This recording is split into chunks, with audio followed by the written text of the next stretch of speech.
por parte de las bacterias. Nos falta ahora revisar qué pasa con las bacterias gram negativas. Y en realidad con las bacterias gram negativas se cumplen básicamente los mismos mecanismos de resistencia de lo que pasó con las bacterias gram positivas, excepto por un hecho. En las gram negativas difícilmente hay modificación de PBPs, básicamente no se van a dar las modificaciones. Más bien las gram negativas son expertas para poder expresar beta-lactamasas, hemos dicho.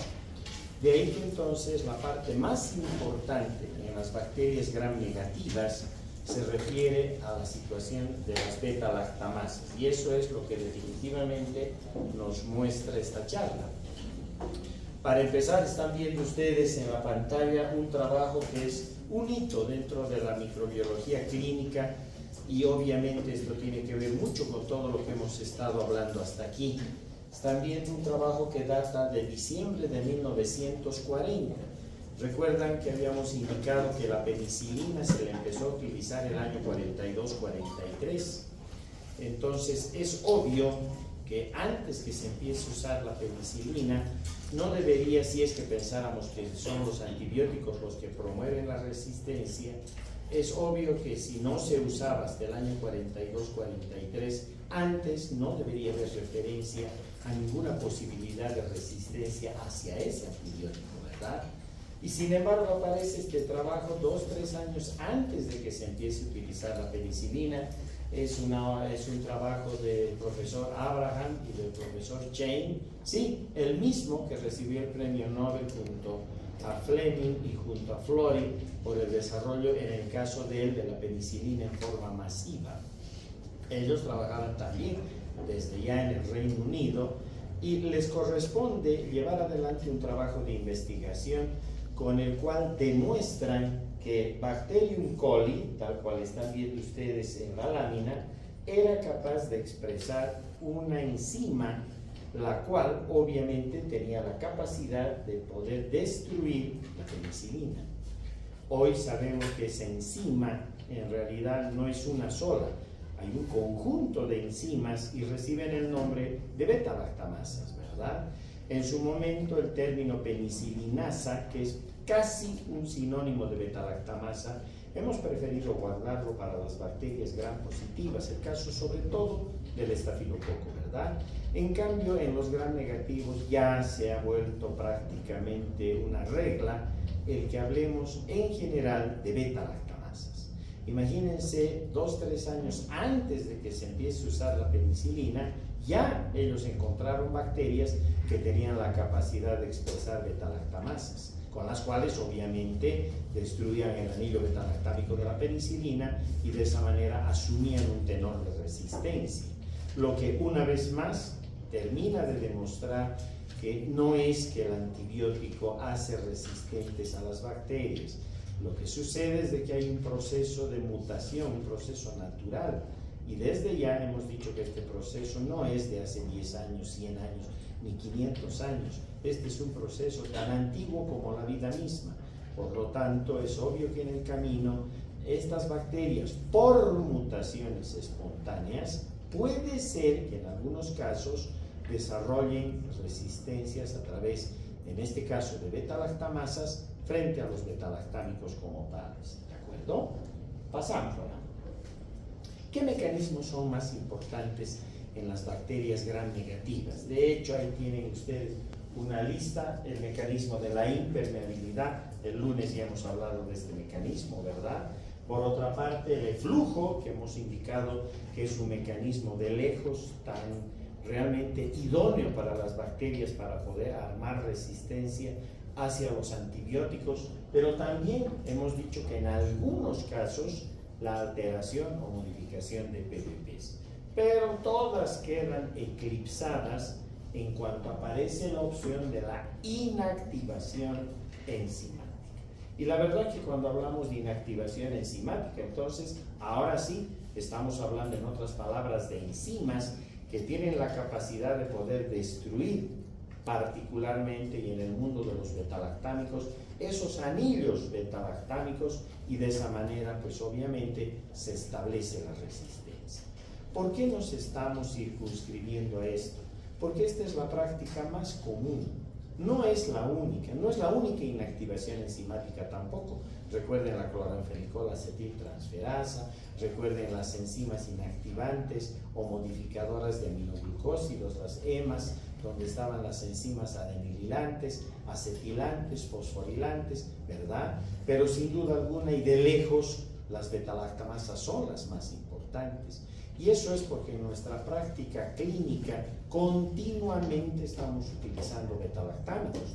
Usamos ampicilina, amoxicilina, usamos los ABC, los agentes betalactámicos combinados, amoxiclavulánico, ampisulbartán, o usamos cefalosporinas de primera, de segunda, de tercera, de cuarta generación.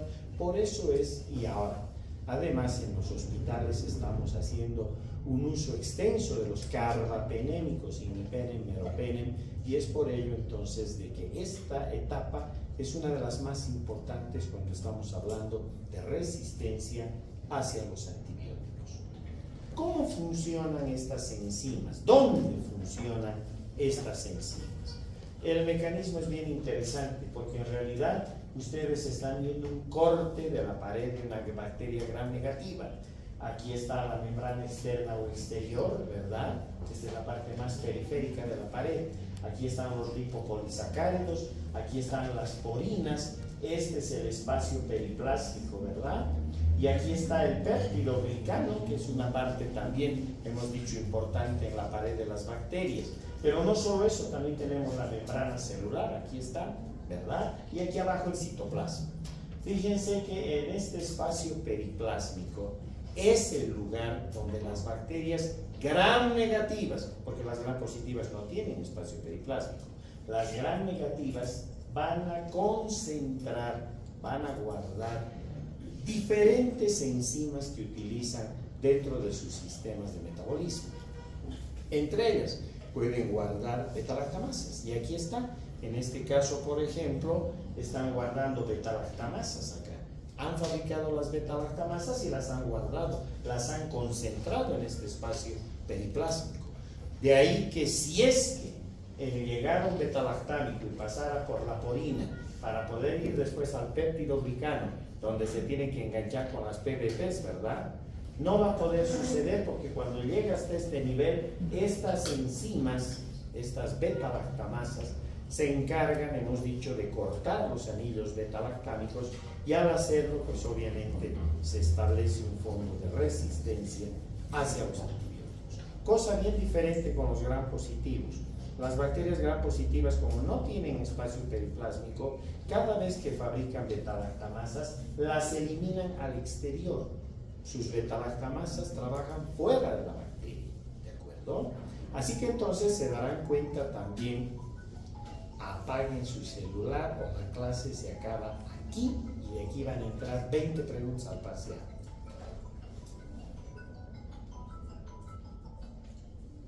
¿Listo?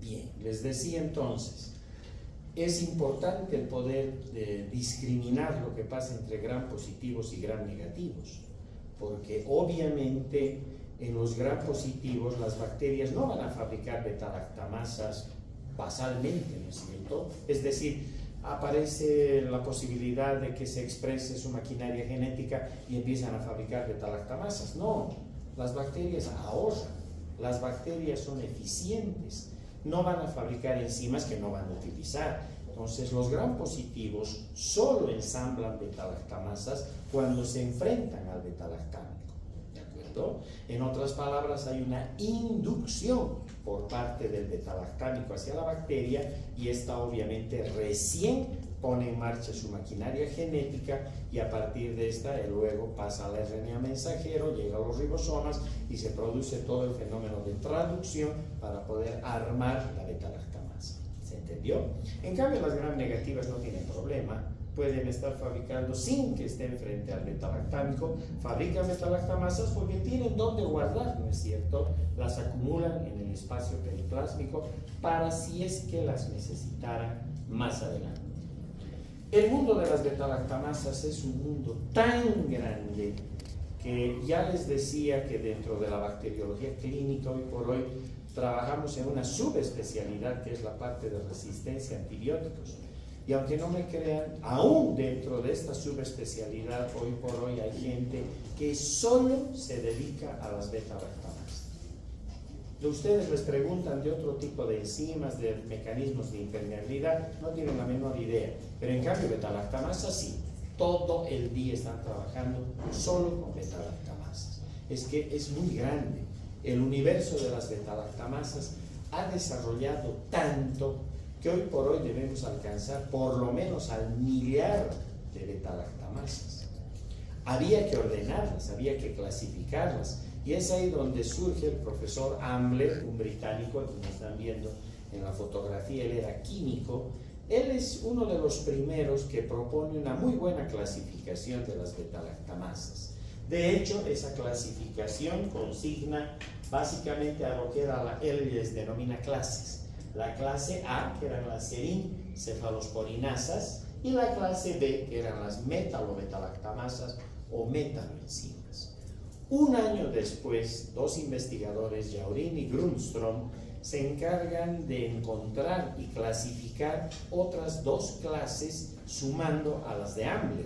Y de esa manera entonces aparecen las cefalosporinasas cromosómicas y finalmente las oxacilinasas.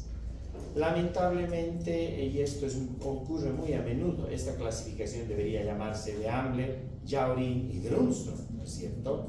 No es así. Lamentablemente, hoy por hoy, en la revista que ustedes tomen, los artículos que bajen de la internet, etcétera, etcétera, o los libros, solo consignan como clasificación de Ambler, cosa que nos parece injusto, pero bueno, ni modo, es así como funciona el sistema. Y hoy por hoy tenemos esta clasificación de Ambler que tiene estas cuatro clases, desde la clase A hasta la clase D. Las serin-cefalosporinasas que están viendo aquí son las beta-lactamasas que tienen a la serina como único sitio activo para poder trabajar desde el punto de vista enzimático. Por otra parte, las metalo-beta-lactamasas necesitan cofactores, el caso del zinc, por ejemplo, para poder actuar, si no, no lo hacen. Y de ahí para abajo, las cromosómicas dependen del material cromosomal, es decir, la información para fabricar estas beta-lactamasas está en el genoma de la bacteria. Y antes parecía que ahí se iba a quedar, ahora ya se ha empezado a mover, era obvio, ¿verdad? Pero todavía seguimos considerando que ahí la información está localizada en el cromosoma de la bacteria para expresar ese tipo de beta-lactamasas. Y las últimas son las oxacilinasas, que tienen que ver con la posibilidad de destruir los anillos beta-lactámicos de las isoxazolilpenicilinas, fundamentalmente la oxacilina, ¿verdad? Por eso se llaman oxacilinasas. Y ya, con eso tenemos la clasificación de Ambler.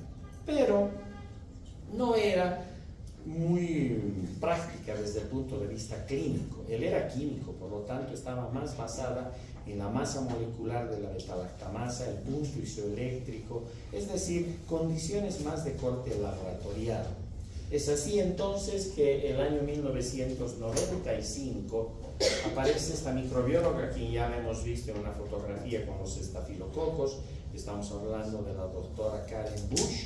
Karen Bush publica un trabajo que también es un hito en la bacteriología, la microbiología y la infectología en general. Ese trabajo data de 1995, les decía, y no solamente es obra de la doctora Karen Bush, también de Jacobi y de Medeiros. Ellos proponen una nueva clasificación. Esta nueva clasificación es la que están viendo ustedes en su pantalla. En otras palabras, ya no la clasifican por clases, sino clasifican por grupos, ¿de acuerdo? Esta es más práctica, si bien sigue manteniendo el asunto de la masa molecular de la beta-lactamasa, el punto isoeléctrico, que no nos podemos desprender de ello, ¿verdad?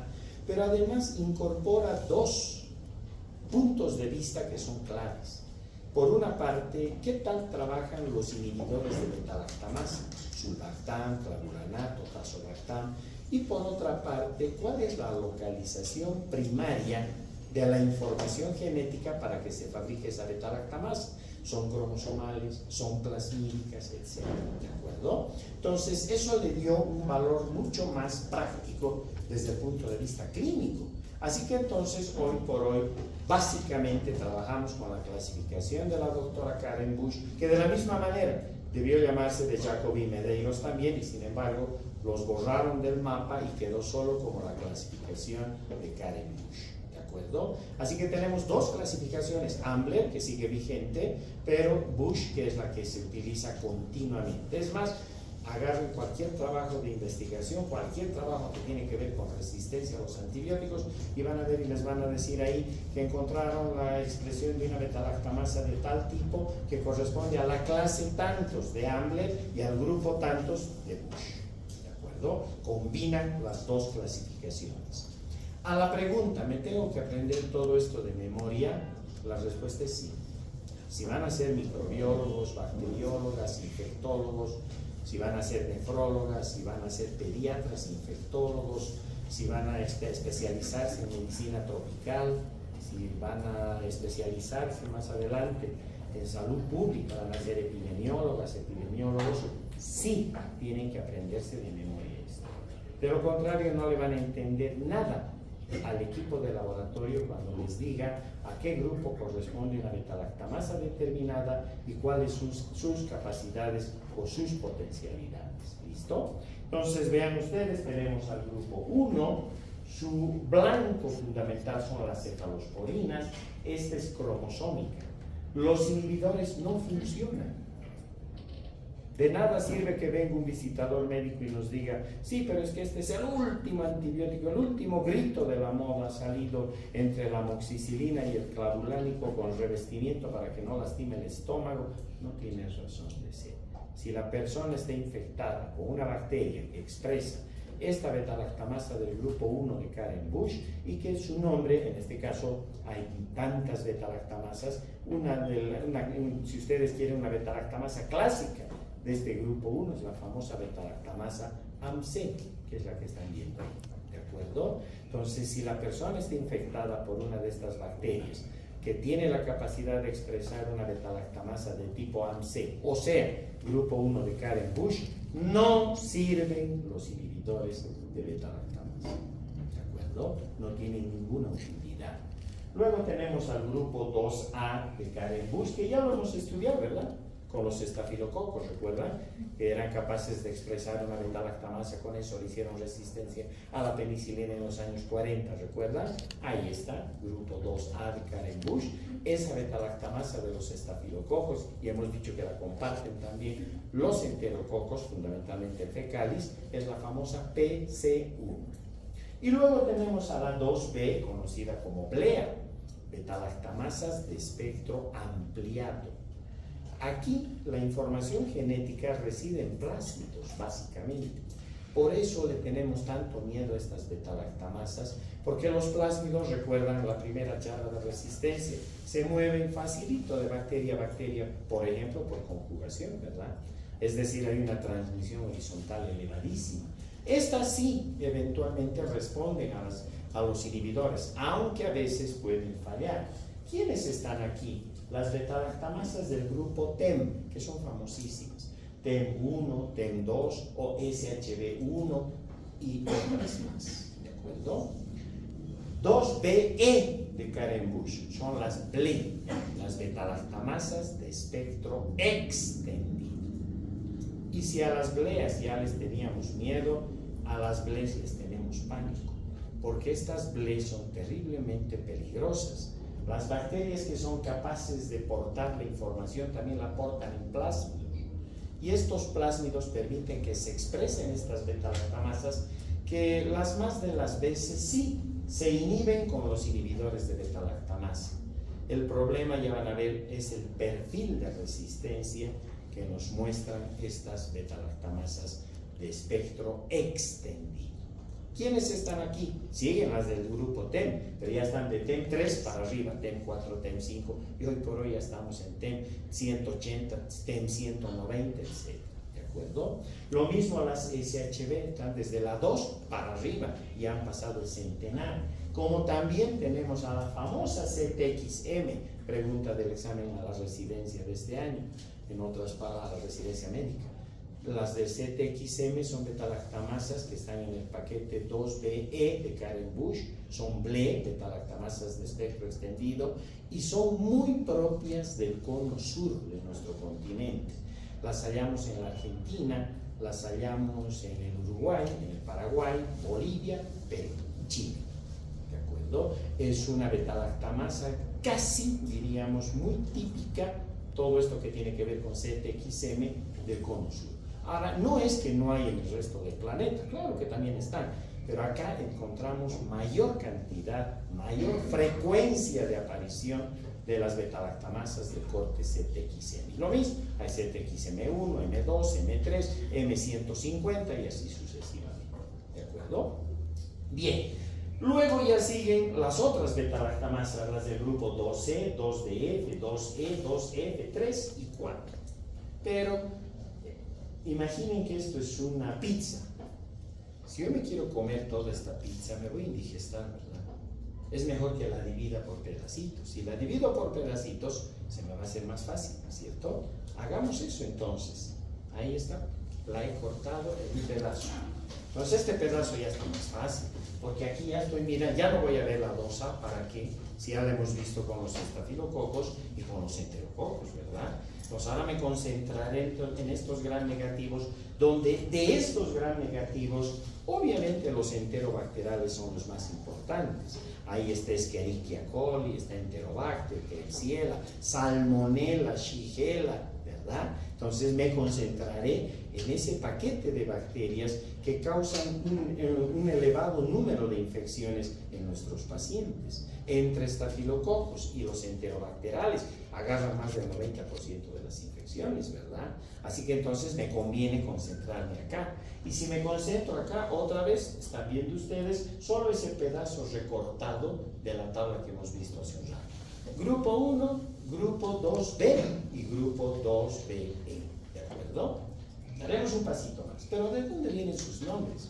Porque esto de TEM, SHB, ZX, lo van a ver hasta el día en que dejen de ejercer medicina, ¿de acuerdo? Y en realidad se debe, cuando hablamos de las betalactamasas denominadas TEM, en realidad se ha utilizado las 3 primeras letras de Temoniera, que era el nombre de una paciente griega a partir de quien en 1960 se aisló una enterobacteria que era la que tenía la capacidad de fabricar, de expresar una betalactamasa.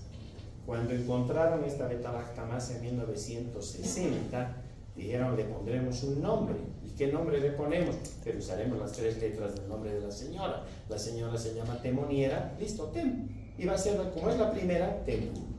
¿Listo? De ahí en adelante se encontró en otro país otra betalactamasa que, recuerda, punto isoeléctrico, masa molecular, etcétera, correspondía al paquete. Esta es la TEM2, la otra es la TEM3, TEM4 y hasta el día de hoy que siguen aumentando las TEM.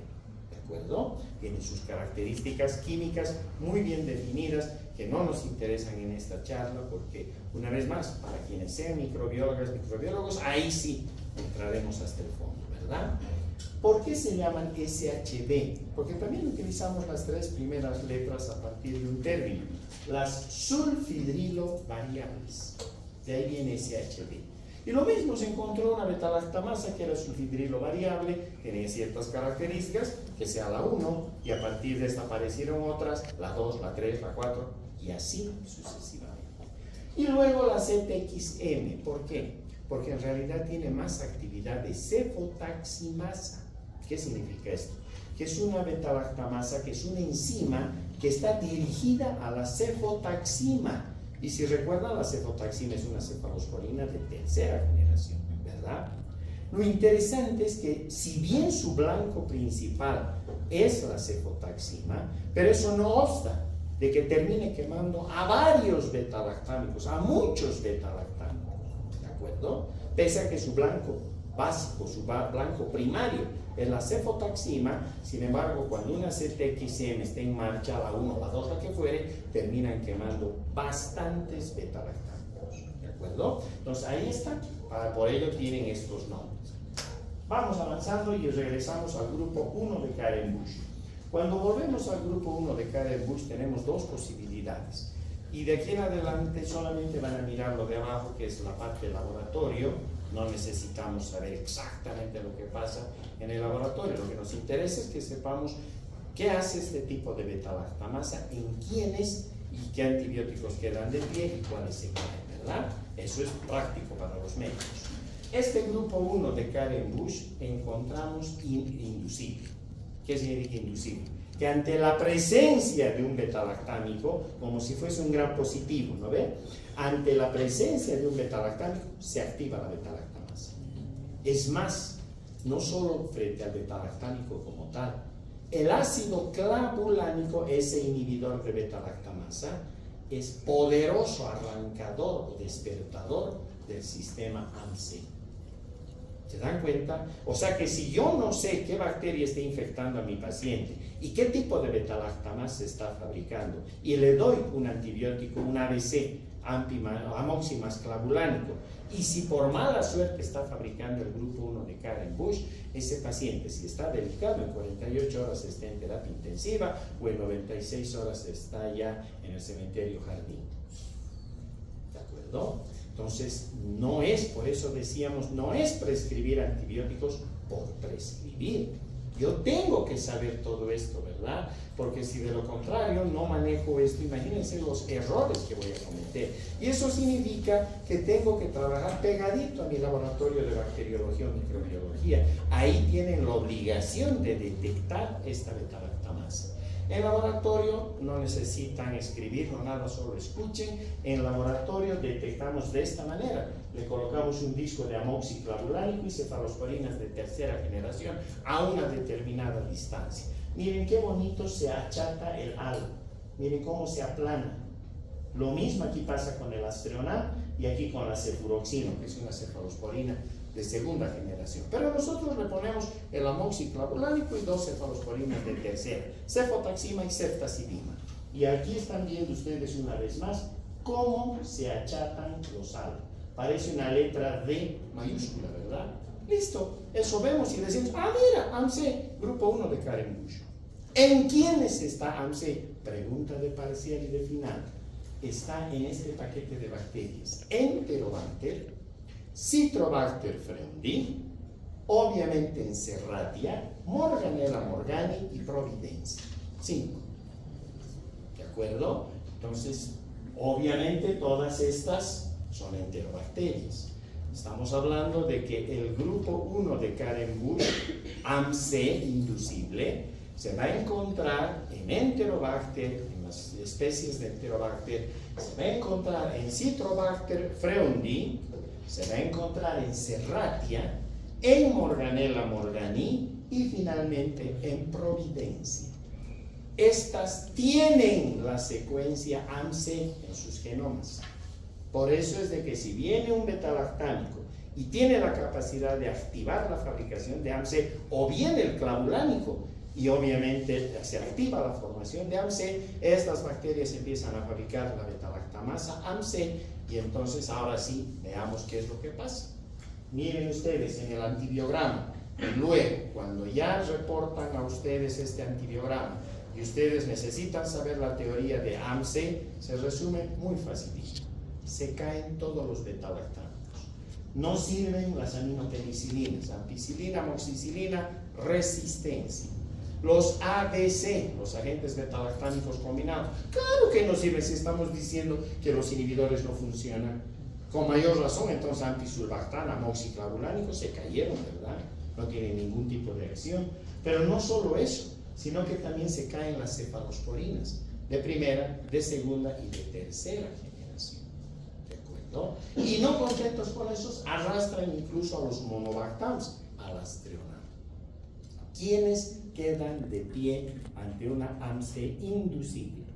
Solamente los carbapenémicos, o sea, imipenem, meropenem, y las cefalosporinas de cuarta generación, cefepime, cefpirone. Las dos están en Bolivia. Y obviamente las que corresponden a carbapenémicos, imipenem, meropenem, también están en Bolivia. Así que si me mandan reporte del laboratorio, me encuentro con la bacterióloga y me dicen, le cuento que su paciente tiene una infección por Citrobacter freundii, una bacteremia por Citrobacter freundii, y le cuento que es una AMC, listo, grupo 1 de Karen Bush, AMC, perfecto, se cayó todo y aquí solo me van a servir carbapenémicos, imipenem, meropenem y cefalosporinas de cuarta generación, cefepime, ceftirón. Y ya está. Ya sé que tengo que prescribir al paciente en betalactámicos, sabiendo que no me voy a equivocar y le va a ir bien al paciente. ¿Se entendió? Perfecto, vamos un paso más allá. Pero a veces las bacterias se vuelven locas, terminan de mutar y es como si se soltara el freno de mano.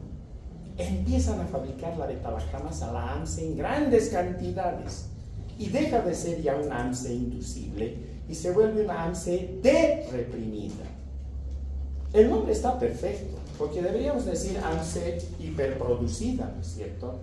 Ha aumentado la cantidad de AMSE, pero como ya sabemos el mecanismo genético está controlado, hemos dicho, por la secuencia AMSE. Esa secuencia AMSE, de acuerdo a la genética que ya han debido llevar, ahí les han explicado los genes estructurales, los regulones, los moderadores, etcétera, ¿no es cierto? Y en estos casos, cuando todavía no se ha vuelto loca la bacteria, hay genes, secuencias genéticas que están todavía controlando la fabricación de AMSE. Acá ya no, la mutación es total, completa, se pierde la posibilidad de poder reprimir la producción de la betalactamasa porque ya no hay cómo reprimir a las secuencias genéticas que están ordenando para la fabricación de la betalactamasa. Y si ya no funcionan los genes represores en genética, eso se llama de-reprimido, ¿no es cierto? Por eso le llamamos AMSE de-reprimido, que significa que ya es una cantidad enorme de AMSE que están fabricando y ahora la cosa está grave. Nosotros detectamos en laboratorio porque vemos que ya no hay niados con las cefalosporinas de tercera generación, pero no me hagan caso, eso es para el laboratorio. En la clínica, ¿qué me sirve? Que se decae prácticamente otra vez, tal cual era AMSE inducible, se cayó todo hasta ahí, se mantiene, solo que esta vez ya solo me quedan de pie los carbapenémicos, imipenem, meropenem, nada más.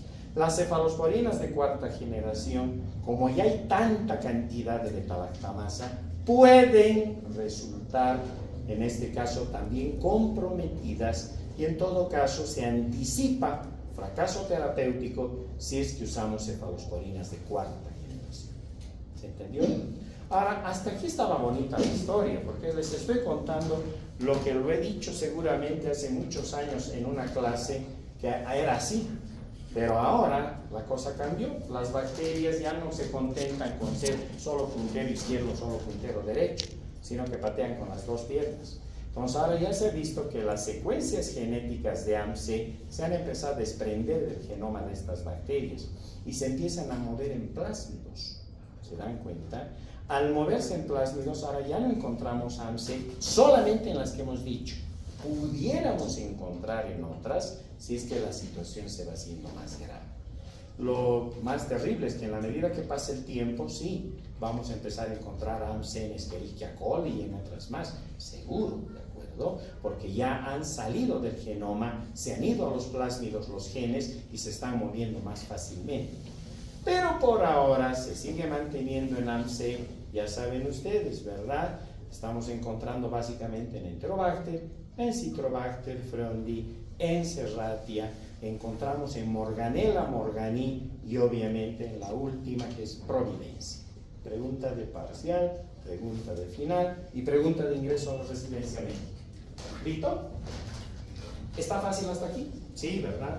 Lo que parecía tan complicado, miren, o sea que para remachar, AMSE inducible se cae betalactámicos. Ojo, se cae todo y solo quedan de pie imipenem y meropenem, que son carbapenémicos, y las cefalosporinas de cuarta generación, cefepime, cefirón. Si la AMSE se vuelve, o sea, la bacteria se vuelve loca y el AMSE se derreprime, solo quedan de pie imipenem y meropenem y anticipamos fracaso terapéutico con las cefalosporinas de cuarta generación. ¿Listo? ¿No? Vamos un paso más allá. Las GLEA, las grupo 2B de Karen Bush. Esta aquí puede ser cualquier bacteria. Esto no es propio solamente de algunas, no, esto ya está totalmente hoy por hoy dispersado en el mundo de las bacterias, ¿de acuerdo? Las bleas son interesantes, porque en todo caso estas bleas significan betalactamasas de espectro ampliado. Son bonachonas si es que son bleas basales. O sea, una blea basal es una blea donde solo quema ampi-amoxi. Todo lo demás sirve, ¿de acuerdo? A veces pudieran caerse las cefalosporinas de primera generación, pero todo lo demás sirve. ¿Qué significa todo lo demás? Los ABC, los agentes betalactámicos combinados, cefalosporinas de segunda, de tercera, de cuarta generación, carbapenémicos, monobactam.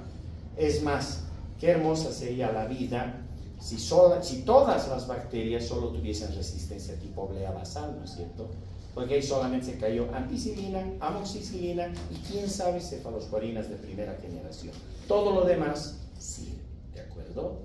Mi problema es de que las bacterias no se quedan ahí, dan un paso más y entonces pueden pasar a bleas de alto nivel. Eso significa que aumenta la cantidad de la producción de esta betalactamasa, el grupo 2B de Karen-Busch. Si aumenta la cantidad de la betalactamasa, obvio que están caídas anti-amoxi, con seguridad que se caen las cefalosporinas de primera generación y ahora sí, arrastran incluso a los ABC. O sea, antisulbactam, amoxiclavulánico, se caen. ¿Quiénes quedan de pie desde la segunda generación para arriba? Segunda, tercera, cuarta generación en cefalosporinas, los carbapenémicos perfectos, el astrionam perfecto. ¿Listo? Si resumo esta parte entonces, tengo las bleas, betalactamasas de espectro ampliado, grupo 2B de Karen-Busch, dos opciones. Blea basal, se cae anti-amoxi, quién sabe cefalosporinas de primera generación. Todo lo demás sirve. Una blea de alto nivel, obvio que se cayeron anti-amoxi, desde ya que se caen las cefalosporinas de primera generación y arrastran a los ABC, a los agentes betalactámicos combinados. ¿Se entendió? Perfecto. Pero no solo están en las enterobacterias, sino que pueden encontrar ustedes en los gonococos, ¿de acuerdo? Podemos encontrar esto también en Moraxella catarralis, en Haemophilus influenza, como también en bacterias anaeróbicas, el caso de bacteroides. Ahora hay otro género que se ha desprendido, parabacteroides y Prevotella. En todos estos también son capaces de poder fabricar betalactamasas y lo hacen desde el punto de vista del corte 2B de Karen-Busch y blea. ¿Listo? Los gonococos han dado un paso más. Y ese paso es bien bonito, pero no vale la pena tocarlo ahora porque nos vamos a confundir. Cuando lleguemos a gonococos y les dé la charla, ahí vamos a ver qué han hecho además estas bacterias bandidas, porque han subido una gradita más, aún siendo bleas. ¿De acuerdo? ¿Hasta aquí está claro? Perfecto, vamos. Y ahora ya tenemos a las bleas. Las bleas son las betalactamasas de espectro extendido, grupo 2BE de Karen-Busch. Estas nosotros las detectamos muy fácilmente. ¿Por qué? Porque como hemos puesto el amoxiclavulánico y las cefalosporinas de tercera generación, miren cómo se modifica el halo. El halo debería ser así redondito, ¿verdad? Este es un halo de inhibición. ¿Me explico? Se hace la siembra de la bacteria problema, ¿no es cierto? Y le ponemos los discos de antibióticos. Obviamente ahora ya tenemos hasta distancias para poner, porque de lo contrario no podríamos detectar los mecanismos. Y hay un orden para poner los discos, no los ponemos al azar. De manera que cuando sale el antibiograma, esto que están viendo aquí es un halo de inhibición. Porque vean que no ha habido desarrollo alrededor del disco, ¿cierto? Entonces lo que yo hago es medir el diámetro. Mido el diámetro y me voy a la tabla y ahí me dice si esa bacteria es todavía con ese milimetraje, si es sensible, si es intermedia o es resistente al antibiótico. ¿De acuerdo? Esa es la forma rápida que la vamos a ver en prácticas desde ya. Pero miren lo que ha pasado aquí. El halo que debería ser redondito, miren lo que le ha pasado. Los argentinos le llamaron el efecto huevo. Tienen razón. Se forma una especie de huevo. Incluso a veces esta especie de huevo se forma de esta manera. Acá. como que transversalmente, ¿ya? O perpendicularmente, perdón, se forma aquí el efecto huevo, así. Está bien, sigue siendo como un huevo. ¿Listo? Entonces vemos eso en las cajas y decimos, ¡oh, ble! Grupo 2BE de Carenbush. Ya está, detectado. ¿Listo? Sin biología molecular, sin nada, ¿verdad? Aquí, bacteriología convencional. Otra cosa es que me digan ustedes, linda, está perfecta, es una ble. Ahora, ¿cuál es? CTXM1, CTXM4, CTXM150. Ahí sí, biología molecular. Ya no me sirven los discos. Para darle su nombre, miren, a la única que le puedo dar nombre con discos es al AMSE, ¿no es cierto? A la única. Porque las bleas, hemos dicho, puede ser TEN1, TEN2, SHB1 y otras más. No les puedo dar ese nombre exacto, a no ser que haga biología molecular. Yo puedo llegar y decir, es grupo 2B de Carenbush, es blea, va a pasar esto con los antibióticos. Ahora, es TEN1, TEN2, no sé, biología molecular. ¿Se entiende? Okay. Y acá lo mismo, llego hasta ble, digo 2BE de Carenbush, es ble.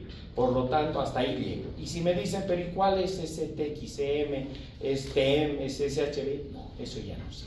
Para eso, biología molecular. ¿Se entendió? Ahora, ¿qué nos interesa clínicamente? Cuando estamos frente a una ble, se cae todo. ¿Quiénes quedan de pie? Solo los carbapenémicos. Imipenem, meropenem. Nadie más. Por eso es que tanto peleamos para que en los hospitales cuiden, guarden al imipenem y al meropenem, que no los usen para todo y para nada, porque si se caen esos más, ya no hay más, ¿no es cierto? ¿Se dan cuenta? Entonces, por eso nos andamos peleando con todo el mundo. Guarden el imipenem, no usen sintonizón, menos ambulatoriamente. Vuelvo a repetir, es criminal hacer eso. ¿Listo? Ustedes están viendo precisamente el por qué. Aquí está muy rapidito lo que resumido, lo que hasta aquí hemos visto. Las AMSE llegan hasta las cefalosporinas de tercera, ¿verdad? Si es un AMSE inducible, cuarta generación y carbapenémicos, tranquilos. Pero nosotros podemos seguir avanzando. Si se hace D reprimida, se caen las cefalosporinas de cuarta también y solo quedan los carbapenémicos, ¿cierto? Si nosotros tenemos a las blea, solamente llegan hasta las cefalosporinas de primera generación.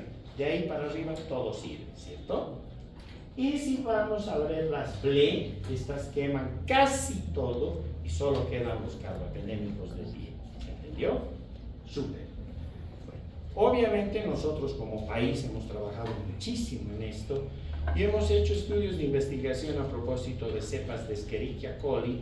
Hemos buscado, no en la ciudad, porque se supone que hay más manejo de antibióticos dentro de la ciudad y sabemos las barbaridades que pasan, ¿verdad? Hemos preferido buscarlas junto a un equipo peruano de investigación y a un equipo italiano. Hemos preferido buscarlas nosotros en el lado sur de Santa Cruz, hacia la provincia cordillera, Camiri y alrededores, porque se suponía que allí había menos manejo de antibióticos. El equipo peruano de la Universidad de San Marcos de Lima, al igual que de la Cayetano Heredia de Lima, ese equipo buscó en la zona amazónica del Perú. Y la parte italiana se encargó de la parte de los exámenes de corte molecular. ¿Listo? Cuando hicimos el estudio, miren, nos quedamos con la boca abierta, porque tanto en Bolivia como en el Perú, en población sana de niños, no estaban afectados por ningún problema gastrointestinal, sanos. Se les tomó sus muestras de heces fecales, se hizo los cultivos, se vio que eran Escherichia coli, obviamente, se les pasó por los antibiogramas y casi nos caemos de espaldas cuando empezamos a encontrar gran cantidad de coli ble en las heces de niños saludables, en nuestro caso, en la región de cordillera de Santa Cruz. Significa entonces que si eso encontramos allá, ¿qué encontraremos aquí, verdad? Ese es el gran problema. Obviamente esto se ha publicado en la revista número 1 de agentes antimicrobianos que tiene el mundo y hoy por hoy esto también lo utilizan otros investigadores para empezar a buscar en sus poblaciones alejadas de los centros urbanos y ver qué es lo que está pasando.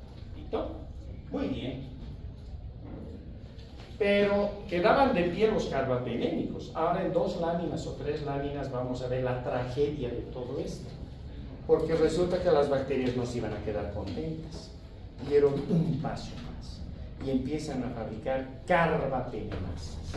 Si dicen carbapenemasas es porque son beta-lactamasas que precisamente hacen caer al imipene y al meropene, ¿no es cierto? Eso ya es lo último realmente. Y aquí está entonces, evidentemente los grupos 2F, 2DF y 3 son los que manejan la posibilidad de que se armen estas carbapenemasas y desde ya se caigan los carbapenémicos más. En el grupo 2F, concretamente, está la famosa KPC. Ha salido hasta en Los Simpson, ha salido en los noticieros varias veces en CNN, porque es la carbapenemasa que se encontró en Klebsiella pneumoniae. En principio se la encontró en la India, hoy por hoy ya está en todo el planeta, incluida Bolivia. Esta es una beta-lactamasa, una carbapenemasa agresiva, grupo 2F de Karen Busch. Hace caer a todos los beta-lactámicos, no queda ni uno de pie. Obvio, ¿verdad? Porque ya las otras se cayeron con las otras resistencias. Acá se suma esto más, imagínense el gran problema. Las 2DF son las oxacilinasas, son el paquete OXA. Listo, nada más, no necesitamos complicarnos más. Y las del grupo 3 son las famosas metalocarbapenemasas. Igual se caen los carbapenémicos. En cualquiera de las tres se caen imipene y se cae meropene. ¿Cómo las detectamos por laboratorio? Ahí está. Buscamos también los efectos huevo, pero ya no es en el amoxiclavulánico con las cefalosporinas de tercera, sino que utilizamos otras moléculas, por ejemplo, el ácido borónico, el etilendiamino tetracético, etc. Déjenselo a su laboratorio. ¿Listo? Para nosotros, clínicamente, el gran problema está en estas carbapenemasas, el grupo 2F con su gran representante KPC, el grupo 2DF con las oxacilinasas y el grupo 3 con las metalocarbapenemasas. Dentro de estas metalo está la famosa NDM, que igual ha salido en todos los noticieros y demás. La M es por metalo-beta-lactamasa y ND por Nueva Delhi. Es obviamente la capital de la India. Igual apareció allí. Y ustedes se van a preguntar, ¿por qué en la India aparecen estos monstruos? Porque lamentablemente ustedes saben que la industria farmacéutica ha migrado tanto a la India como hacia la China y a Pakistán. Ahí te fabrican la cantidad de antibióticos que tú quieras a un precio bajísimo. Lo pueden hacer para nosotros y entonces dice debajo Made in India o Made in China, pero arriba dice hecho para Bolivia. ¿Listo? Y hasta le podemos poner nuestra marca, nuestra bandera, todo lo que queramos, no se hace problema mientras les paguemos. Tienen ciudades que son fábricas de antibióticos y los desechos de antibióticos van a las alcantarillas, salen al exterior y obviamente están regando de antibióticos, intoxicando con antibióticos su medio ambiente. Por lo tanto, las bacterias se seleccionan más rápido, ¿sí o no? De ahí estas bacterias luego me las tomo yo en un vaso de agua o en una comida mal preparada, no me lavé las manos o no se lavaron las manos quienes preparaban las comidas, me subo al avión y esa bacteria viaja en avión hasta otro país. No necesita pasaporte, no necesita visa, no tiene que declarar sus dólares, nada de esa bacteria, ¿verdad? Y se lleva su resistencia. Entonces, si vemos ya cerrando nuestra charla, ahí están las carbapenemasas extremas, la KPC quema todo. Las OXA, sobre todo cuando es la OXA 48, respeta a los monobactanos, no toca al astreonal, pero igualito los carbapenémicos se caen. Pueden también quedar de pie las cefalosporinas de tercer y cuarto, ¿listo? La macana es que cuando la OXA es más agresiva y es la 163 o la 146, es como si fuese una KPC, se cae todo. Y en las metalo-beta-lactamasas o metalocarbapenemasas se cae todo menos astreonal, los monobactanos. Esos quedan de pie. Vuelvo a la película para atrás. Grupo 2F de Karen Busch, KPC. Todo queda. Ahí no queda nada de pie. El grupo 2DF de Karen Busch, las oxacilinasas. Si es OXA 48, respeta al astreonal y respeta a las cefalosporinas de tercera y cuarta generación. Si es otra OXA, ya ni siquiera pónganle el número ustedes, si es otra OXA que no sea 48, quema todo. Grupo 3 de Karen Bush, las metalobetalactamasas, ahí están la MDM, hemos dicho, y otras. Estas queman todo excepto el astronam, no tocan el astronam. O sea que ya sé que puedo usar astronam en esos casos. ¿Listo? La situación está complicada porque con las carbapenemasas nos hemos vuelto locos. Hasta el doctor House no sabe qué hacer, está asustado, porque en cualquier rato se presenta un paciente con un problema de estos y no hay droga para resolver el problema. No hay posibilidades que definitivamente ahora se está viendo de que la mortalidad se está asociando más a estas carbapenemasas. Por ejemplo, metalobetalactamasas en pseudomonas aeruginosa, y ya sabemos que las metalos son grupo 3 de Karen Bush. Miren, la mortalidad va del 44 al 75% en esos pacientes. Es más, metalobetalactamasas en enterobacteriales o enterobacterias, la mortalidad va del 19 al 68%. Y KTC en enterobacterias, la mortalidad del 22 al 57%. Es horroroso, ¿verdad?